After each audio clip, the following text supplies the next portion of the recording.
안녕하세요. 저는 서울에 거주하고 있는 30대 중반의 여자입니다. 바로 전날 일어난 어처구니 없는 일 때문에 이렇게 사연을 적어보내게 되었어요. 퇴근하면 허리 아프고 손 아프다며 컴퓨터 앞에는 앉지도 않는 저인데 하루 종일 벌어졌던 일들의 후유증을 얼른 털어버리고자 이렇게 노트북을 켰습니다. 다소 두서가 없더라도 양해 부탁드리며 바로 사연을 시작해 보겠습니다. 제가 결혼하고 후회를 참 많이 하면서 살았어요. 그리 잘한 결혼이라고는 못하겠고 여전히 힘든 게 많은지라 시간만 되돌릴 수 있다면 결혼하기 직전으로 돌아가고 싶다는 생각을 많이 하고 산답니다. 그때로 돌아가게 된다면 결혼을 접고 혼자 도망치겠다는 결심도 수두룩하게 해봤고요. 남편이랑은 소개팅을 해서 결혼까지 가게 되었지만 형식적인 만남으로 성사된 인연이라 그런지 그리 뜨거운 사랑도 못 해봤습니다. 각자 홍기가 찼다고 생각할 때쯤 만나 결혼도 조금 서두른 감이 없잖아 있었고요. 결혼해서 살다 보니 욱하는 성격이라는 것도 처음 알았고, 그래서 자기 성질을 못 이겨 화를 잘 내다가 뒤돌아서며 까마득히 잊어버리는 개 같은 성격이라는 것도 뒤늦게 알았답니다. 이런 성격인 줄 알았더라면 결혼을 분명 하지 않았을 텐데, 연애하던 그 짧은 시절에는 사람이 상대에게 좋은 모습만 보여주려 하잖아요. 저희 남편도 그랬더라고요. 작정하고 좋은 모습만 보여주려 하는 사람한테 제가 미리 알아챌 수 있는 건 없었답니다. 그렇게 마음고생을 참 여러 번 했고, 그로 인해 결혼 생활이 이제 막 3년 차를 넘어섰는데 벌써 수십 년을 산 기분이에요. 그런데 저에게는 이런 남편보다도 미워 죽겠는 한 사람이 있습니다. 그 상대는 바로 제 시어머니시죠. 저는 지금도 제 친구들이나 친정 부모님 앞에 서면 제 시어머니가 싫다고 말을 합니다. 그렇게 말이라도 해야 제 속에 쌓인 울분이 조금은 풀리거든요. 어머님하고의 일화는 정말 많아서 뭐부터 적어야 할지 모르겠네요. 같이 산 건 분명 남편인데 정작 제가 옆에 끼고 모시고 산 사람은 시어머니라고 해도 과언이 아니었거든요. 저희 어머님은 저랑은 다르게 사는 분이셨습니다. 시아버지랑 사이도 굉장히 좋으셨고 평상시에 며느리 아들이 보는 앞에서 애정 표현도 자주자주 하시는 분이셨죠. 제 눈에는 그냥 나랑은 다른 결혼 생활하는 부러운 사람이었달까요? 부러우니까 자꾸 시선도 가고 뭔가 배울 게 있지 않을까 싶어서 다가가고 싶어지게 되더라고요. 다른 사람도 아닌 시어머니셨기 때문에 이런 감정은 더욱 쉽게 들었던 듯 합니다. 하지만 어머님의 입장은 저와 좀 반대되는 입장이었어요. 다가오는 저를 마냥 부담스러워 하셨달까요? 그냥 부담스러워만 하셨더라면 제가 알아서 선을 긋고 행동을 조심했을 텐데 어머님은 부담스러운 걸 넘어서서 싫어하는 티까지 아주 팍팍 내셨습니다. 시아버지랑 남편 앞에서는 참 사랑받는 아내이자 어머니인 것 같더니만 피 한 방울 안 섞인 며느리 앞에서는 기분 내키는 대로 행동하는 안한무인한 분이셨죠. 게다가 저는 차가운 어머님의 모습만 배워왔고요. 며느리의 뭐가 그리 마음에 들지 않았는지 어머님은 늘 뾰루통하다 못해 심술 맞기도 하셨습니다. 다 같이 거실에 앉아 오순도순 얘기를 나누려다 싶다가도 그게 마음에 안 드셨는지 저를 콕 집어서는 물을 가져다 달라고 하거나 과일을 깎아달라고 심부름을 시키셨어요. 그러면 저는 자연스럽게 거실에서 나와 혼자 부엌으로 들어가 있곤 했고요. 남편한테 여동생이 있고 아가씨하고는 제가 사이가 좋아서 아가씨까지 집에 있으면 어찌저찌 다 같이 대화할 자리가 만들어지곤 했는데요. 아가씨도 결혼한 사람이다 보니 자기 시댁을 챙기느라 친정에 자주 모이지 못하셨어요. 그러니 저는 절 챙겨주는 사람이 따로 없어서 겉돌 수밖에 없었습니다. 하지만 이게 그리 큰 문제가 되진 않았어요. 저도 똑같이 저희 친정에 가면 남편을 나몰라라 했거든요. 저한테 신경 안 써주고 뻘쭘히 혼자 있게 했던 것처럼 저도 그냥 남편을 신경 쓰지 않았습니다. 그러면 남편은 제게 미안한 게 있긴 했는지 저한테 따로 신경질을 부리기보다는 한편에서 조용히 가만히 있곤 했죠. 한마디로 부부가 아니라 이미 원수가 된 사이나 다름이 없었답니다. 한 번은 이런 생각도 해봤어요. 그런 저희 사이를 시어머니가 눈치챈 게 아닌가 하고 말이죠. 아들이 사랑하지 않는 여자니까 잘해줄 필요가 없다고 생각을 해서 제게 쌀쌀맞게 구는 게 아닌가 싶었습니다. 하지만 그렇다고 하기에는 어머님이 참 지나칠 정도로 저랑 선을 긋고 사셨어요. 자기 기분 안 좋을 때 신경질도 대놓고 부리시고 얼굴 표정이 구겨진 순간부터는 어머니 눈치를 살피느라고 마음이 내내 불편했답니다. 그뿐이게요. 시댁에 갈 때 제가 입고 가는 옷을 확인도 하더라고요. 저도 직장을 다니고 노후 준비 잘 되어 있는 친정 부모님 덕분에 어디다가 돈 빠져나갈 걱정은 안 하고 사는 사람이었습니다. 그러니 제 능력껏 명품백도 몇 개 가지고 있었어요. 그런데 그걸 어머님이 그렇게나 싫어하더라고요. 남편이 이 가방들을 사주면서 보태준 돈은 1원도 없는데 제가 마치 남편의 돈을 뜯어내서 명품 가방을 산 것 마냥 눈치를 주셨답니다. 남편 등골 빼서 샀냐는 말까지 들었다니까요. 예뻐 보이고 싶고 단정해 보이고 싶어서 출근하는 길 그대로 복장을 갖춰 입고 간 것뿐이었는데 남편 등골 빼먹을 여자 소리까지 듣고 저 진짜 그 순간 법원으로 뛰쳐들어가고 싶었습니다. 당장이라도 이혼에 합의를 하겠다고 선전포고를 하기 위해 말입니다. 말 한마디를 하셔도 꼭 저한테 당장이라도 말싸움을 하고 싶다는 사람 마냥 시비를 걸곤 하셨죠. 그러니 싸움을 하기 싫은 저희더라도 빈정이 상하는 건 어쩔 수 없더라고요. 그 바람에 집에 가서는 꼭 한 번씩 입을 발차기를 하기도 했죠. 왜 시어머니께 말대로 한번 제대로 하지 못했나 하는 후회 때문에 말입니다. 이미 결혼 전부터 기가 눌려서는 이런 찬밥 대접을 받는 것이 못내 아쉽고 후회가 되어 늘 속이 상했네요. 그러다 바로 어제 사건이 터졌습니다. 정확한 시작은 어제가 아니라 그제였죠. 제가 평상시 핸드폰을 막 달고 사는 사람도 아니고 업무 말고는 깨떡 어플을 따로 확인하는 편도 아니었어요. 그런데 친정 엄마랑 잠깐 연락을 주고받는 도중 이게 갑자기 먹통이더라고요. 어플이 말입니다.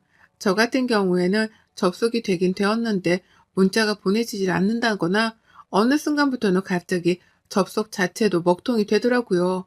잠깐 불편했고 이게 뭔 일인가 싶었어요. 처음에는 깨똑 어플이 아니라 제 핸드폰이 잘못된 줄 알고 핸드폰 전원을 껐다가 켜보기도 하고 어플 업데이트를 해야 되나 싶어서 검색도 하고 별별 짓을 다 했습니다. 그러다 깨똑 자체가 먹통이란 걸 알게 되었고 그 순간부터는 아무것도 하지 않았어요. 굳이 내 핸드폰의 먹통 때문이 아니라면 걱정할 일도 아니었고 깨똑이 당장 필요한 게 아니었으니 신경을 안 쓴 거죠. 그러고는 내내 멀쩡히 일상을 보냈습니다. 제 일을 하고도 필요한 건 직접 전화나 핸드폰 외에 문자를 보냈어요. 그렇게 하고 나서 보니 불편한 건 정말 하나도 없었습니다. 그런데 집에 와보니 남편이 전화를 붙들고는 끊질 않더라고요. 시어머니하고의 연락을 하는 중이었던 겁니다. 뭔 얘기를 그렇게 심각하게 하는 중인 건지 남편은 시어머니의 대화를 듣고 달래주기만 바빴어요. 시어머니는 뭐라 짜증 반, 목소리 반을 키운 채로 끊임없이 말을 꺼내는 중이셨고요. 너무 궁금해서 저도 모르게 집에 들어오자마자 귀를 쫑긋거리다가 남편 옆에 앉았습니다. 그랬더니 남편도 시어머니한테 슬슬 짜증이 난 건지 너도 들어보라는 속삭임과 함께 스피커폰을 켜더라고요. 그 덕에 저는 시어머니가 하는 말을 모두 들었고요. 어머님은 나이 10대도 아니고 20대도 아닌 60대의 어머님은 깨똑이 먹통이라는 사실이 너무 속이 상하고 불편해 죽겠다면서 그에 대한 짜증과 불평을 남편에게 털어놓고 계셨답니다. 깨똑 먹통으로 인해 할 수 있는 게 아무것도 없고 그 바람에 연락을 해야 하는 친구들과도 연락을 못하고 있다면서 심심해 죽겠다고 하소연을 하셨네요. 전 솔직히 새삼 놀랐어요. 젊은 저도 그리 큰 불편함은 못 겪었는데 60대인 어머님이 난리를 피우니까요. 그게 속이 상하고 불편하다며 아들한테까지 연락을 해서 화를 낼 일인가 싶었습니다. 평상시 남편 앞에서만큼은 화를 덜 내는 어머님이셨기 때문에 제 눈에는 이 상황이 보다 우습고 놀랄 수밖에 없어 보였답니다. 그렇게 어머님은 한참이나 더 지나서야 전화를 끊으셨고 남편은 전화를 끊자마자 제 앞에서 혼잣말 비슷하게 말하더라고요. 도대체 깨똑이 뭐라고? 나도 안 불편한데. 라고 말해서 저도 그 말에 수긍을 하면서 괜시리 깨똑을 한 번 더 열어봤고 여전히 먹통인 걸 보면서 속으로 생각했죠. 여전히 먹통이구나 라고 말이죠. 불편해서 못 참겠다거나 어디다가 불평을 해야겠다고 감히 생각은 해보지 않았습니다. 그냥 먹통이니 먹통인 줄 알았고 시간이 지나면 자연스레 해결이 되겠거니 싶어서 내버려 뒀어요. 아무 생각이 없었어요. 그리고 난 후 저는 주말을 맞아 늦잠도 자고 제 나름의 게으름을 피우면서 시간을 즐겼습니다. 주말은 평안했고 깨똑을 켰다가 또 반응이 없길래 여전히 먹통인가 보다 싶어서 핸드폰을 아예 쳐다도 안 봤어요. 그 사이 남편은 시어머니한테서 깨똑이 여전히 안 되어 불편하다 불평을 전해들은 건지 우리 엄마가 또 라면서 혼잣말로 신경질적인 말도 내뱉었죠. 그러다 월요일이 되니 깨똑이 되더라고요. 그냥 접속이 잘 되었습니다. 그리고 전 아무 생각 없이 프로필 사진을 바꿨어요. 보아하니 친구들 프로필명에 깨똑이 안 되어 불편했다는 말도 적혀있고 또 깨똑이 이제서야 된다는 기쁨의 말도 적혀있는 거예요. 그래서 저도 뭐라도 사진을 바꿔서 재밌는 이 상황에 웃음을 줘보려고 가지고 있던 귀여운 애니메이션 사진을 프로필로 등록했습니다. 사진은 기쁨의 눈을 글썽거리는 애니메이션 속 고양이 사진이었어요. 그리고 저는 깨똑 명에다가도 그렇게 적었죠. 나 그리웠지? 라고 말입니다. 정말 여기까지 적는데 아무런 의도도 없었습니다. 그냥 깨똑 먹통에서 얻은 아이디어와 느낀 점을 바탕으로 사진을 변경하고 프로필명을 고친 거예요. 그런데 문제는 그 다음이었어요. 갑자기 어머니가 저희 집에 오겠다고 전화 한 통을 남기셨어요. 그러더니만 30분도 채 지나지 않아서 어머님이 도착을 하셨습니다. 전화를 한 순간 이미 저희 집으로 출발을 한 후였던 거였죠. 뭐가 그리 급해서 집으로 뛰어오셨나 싶어서 영문도 모른 채 어머님을 맞이했는데요. 어머님은 들어오자마자 저에게 쌍욕을 퍼부으셨어요. 그리고는 이런 말을 함께 소리쳐가며 제게 던져대셨죠. 너 누가 계정을 2개나 가지고 있어? 네가 바람을 피우지 않은 이상 멀쩡히 결혼해서 직장 다니는 얘가 깨똑 아이디 2개를 가지고 있는 게 말이 돼? 말이 안 되잖아. 라고 말입니다. 듣자마자 당황해서 이해도 못하고 있는 제게 시어머니는 당장이라도 머리채를 잡을 것처럼 들이미셨고 하도 소리를 지른 바람에 남편까지 말리는 상황이 만들어졌어요. 웃지 못할 상황이었습니다. 깨똑 아이디 2개라는 소리도 이해가 안 가는데 저를 쥐 잡아먹을 듯 덤비시는 것도 이해가 안 갔죠. 그리고 무엇보다 바람이라니요? 출퇴근했다 집에서 남편 옆에만 있는 지루하디 따분한 삶을 사는 저인데 바람이라니요. 그래서 저도 욱한 나머지 시어머니께 소리를 냈다 질렀죠. 바람이라니요? 어머님 정신 나가셨어요? 제가 뭘 했다고 갑자기 집으로 쳐들어와서 바람이래요? 제가 뭘 했길래 엄한 사람을 이렇게 잡는 거예요? 라고요. 솔직한 말로 씩씩대며 욕도 쏟아져 나올 뻔했고 눈깔은 이미 뒤집혀 있었습니다. 억울한데 화도 나서 감정 주체가 잘 안 되었고 그래서 시어머니한테는 멀쩡한 눈빛으로 바라볼 수도 없었어요. 계속해서 째려보며 저도 씩씩댄 거죠. 그러자 시어머니는 저의 태도가 불순하다고 여기신 건지 더욱 큰 소리로 떠들더라고요. 말도 안 되는 막말을 너무나 당당하게 내뱉기 시작하신 거예요. 네가 바람을 피운 거잖아. 그러니까 깨똑 프로필 2개가 있는 거지. 그게 아니면 갑자기 깨똑 프로필 사진이 왜 바뀌어? 나 그리웠냐는 깨똑명이 뭐야? 순 바람 피우는 것들이나 그런 짓을 한다고 내가 모를 줄 알아? 라고요. 와, 시어머니 말씀은 그거였습니다. 깨똑이 먹통이 되어서 은연중에 멀티 프로필을 가지고 있던 사람들의 프로필 이전 사진들이 강제 공개가 되었다더군요. 전 어머님이 말씀을 해주기 전까지는 전혀 몰랐습니다. 그리고 어머님은 그 사실을 바탕으로 갑자기 깨똑 프로필 사진이 바뀐 저의 프로필도 의심을 했다는 겁니다. 제가 시어머니랑 가족들 몰래 가지고 있던 또 다른 프로필이 강제 공개가 된 줄 알고는 앱에 대해서 뭣도 모르는 분이 무조건적으로 저의 멀티 프로필을 의심한 거예요.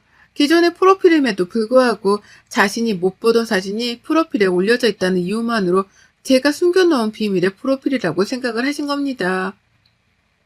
그래서 저는 말이 안 통해 혈압이 오른다며 고래고래 혼자 소리를 질렀고 남편은 남편대로 살짝 의심은 했던지 제 카톡을 자세히 살펴보다가 아니야, 여기에 이전에 올렸던 사진들 그대로 있잖아. 이거 원래 우리가 보던 그 계정이야. 라고 하면서 뒤늦게야 시어머니를 달랬어요.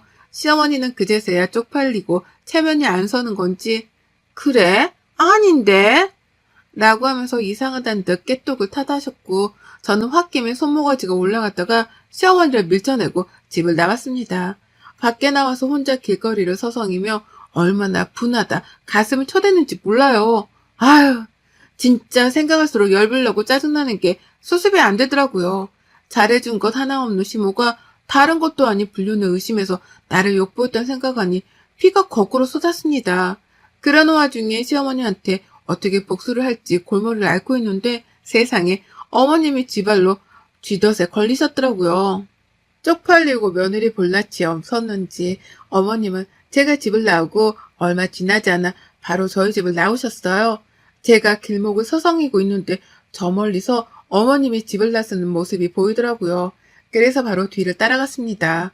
그냥 길거리에서 싸울 작정으로 아무 생각 없이 어머님 뒤를 쫓았어요. 근데 저 멀리서 시어머니를 맞이하는 한 남성이 있었습니다. 어머님을 아주 자연스럽게 부르더니 아주 당당하게 길 한복판에서 껴안으시더라고요. 너무 놀라 길 한가운데서 멈칫했고 가까이 가보니 시아버지가 아니 다른 남성이란 걸 알아차렸습니다. 시모가 호적에도 없는 남자라 길 한복판에서 껴안고 스킨십을 저지른 거예요. 그걸 제가 딱 목격한 거였고요. 방금 전에는 나보고 바람을 피운다며 엄한 오해를 하더니만 이제 보니 정작 바람 피운 건 시모였던 거예요. 먼 눈엔 뭐만 보인다더니 지가 바람을 피우고는 저한테 괜한 오해를 한 겁니다. 그리고 이제서야 이해가 갔죠. 왜 그렇게 시모가 깨뚝이 안 되는 것에 답답해했고 왜 멀티 프로필이란 것에 대해서 알고 계셨는지에 대해 말입니다. 정작 깨뚝을 오래 써온 저도 멀티 프로필이란 걸 설정할 생각도 못했었고 관심도 없었습니다. 그런데 그런 저에게 멀티 프로필이라니, 숨겨둔 프로필이라니 어쩌니 하시며 화를 내더니 그게 다 어머님의 경험담이었더라고요. 어머님은 제가 자신처럼 바람이라도 피워서 남편 몰래 숨겨놓은 멀티 프로필을 가지고 있는 줄로 오해를 하고는 집으로 뛰어오셨던 겁니다. 그리고는 어머 며느리를 잡다가 아닌 걸 알고는 주랭랑을 내뺀 거죠. 하필 그 길에 불륜남이랑 즐기다 저한테 딱 걸려버렸고요. 저는 그 자리에서 동영상이며 사진이며 있는 대로 촬영을 했고 시어머니께로 뛰쳐갔습니다. 뒤에서부터 먼 눈에 뭐만 보인다고 라면서 소리를 지르고 뛰어가니 어머님은 귀신이라도 본 듯 기함을 치며 내한남이랑 놀래 자빠지려 하더라고요. 저를 보자마자 바로 잡고 있던 손도 떼어내기까지 하시며 말이죠. 하지만 저는 사진이며 영상이며 다 찍어놨고 이걸 당장 시아버지랑 남편한테 전송할 거라며 길 한복판에서 시어머니를 향해 소리쳤습니다. 결혼 후 내내 결혼을 후회했는데요. 그 순간 처음으로 결혼하길 잘했다 싶었어요. 이 순간을 위해서 그간 내가 그렇게 참고 산 거였구나 싶었거든요. 그 정도로 속이 후련하고 통쾌했습니다. 그래서 더 빡빡 우겨가며 시아버지께 고자질을 하겠다 나섰고요. 시어머니는 망설이지도 않고 그 자리에서 제게 비셨어요. 자기 인생을 한 번만 구제해달라고. 이제 다 살고 나이 들어 잠깐 실수한 건데 제발 한 번만 봐달라고 말이죠. 지금껏 쌓아온 가정이 무너지는 걸 원치 않는다면서 길 한복판인데도 불구하고 저를 붙잡은 채로 막 빌더라고요. 그간 그렇게 저랑 담쌓고 지내려 하고 괴롭히려 눈치를 주시던 분이 말이죠.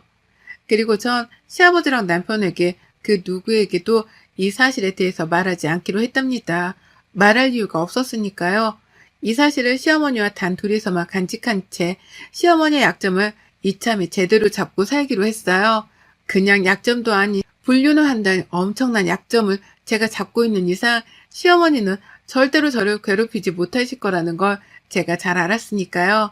어머님도 그걸 증명하듯이 너무나 후회스럽고 쪽이 팔린다는 표정으로 비참하게 제게 매달렸답니다. 집으로 돌아가는 길에 저를 바래다 주면서 옆에서 애원을 하셨어요. 집으로 들어가는 그 마지막 순간까지 제게 매달리며 아무 말 하지 말아달라 비셨답니다. 아무리 부부 사이여도 비밀이 있는 거니까 아들한테도 절대적으로 비밀로 해달라고 말이죠. 그러면서 용돈으로 쓰라고 돈까지 주는데 이런 시어머니의 모습이 처음인지라 저도 얼떨떨했습니다. 돈은 입 다물라는 대가로 주는 거니까 거절하지 않고 있는 그대로 다 받았고요. 더 달라고 하려는 걸 겨우 꾹 참았습니다. 표정 관리하면서 언제라도 입을 털 수 있으니 행동거지 조심하시라 시어머니께 경고도 날렸네요. 그리곤 집에 들어와 다짐했습니다. 이 일을 정말 죽을 때까지 비밀로 해야겠다고 말이죠. 그리고 이제부터 시작합니다. 시어머니의 약점을 쥔 채 강자로 군림하는 삶을 말이죠. 이제 누가 뭐래도 갑은 저이니 날 함부로 대할 시어머니를 가만 내버려 두지 않을 겁니다. 불륜 사실을 고할까 벌벌 기며 살 시어머니를 눈앞에 내리깔고 두고 본 채로 저 하고 싶은 대로 편하게 살 거예요. 더 이상 시모 눈치를 보지 않으면서 말이죠. 깨톡 먹통으로 순식간에 갑과 을이 뒤바뀌어버린 고부관계가 되었다니 지금 당장 깨톡 본사에 감사의 기부금이라도 넣고 싶은 기분이랍니다. 이 자리를 빌어 환호와 승리의 비명을 한 번 더 질러봅니다. 아싸! 여러분의 생각은 댓글로 남겨주세요. 오늘도 시청해 주셔서 정말 감사합니다.